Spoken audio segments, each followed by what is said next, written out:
إذا الشمس كورت وإذا النجوم انكدرت وإذا الجبال سيرت وإذا العشار عطلت وإذا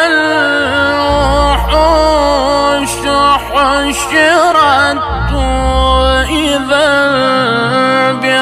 البحار سجرت وإذا النفوس زوجت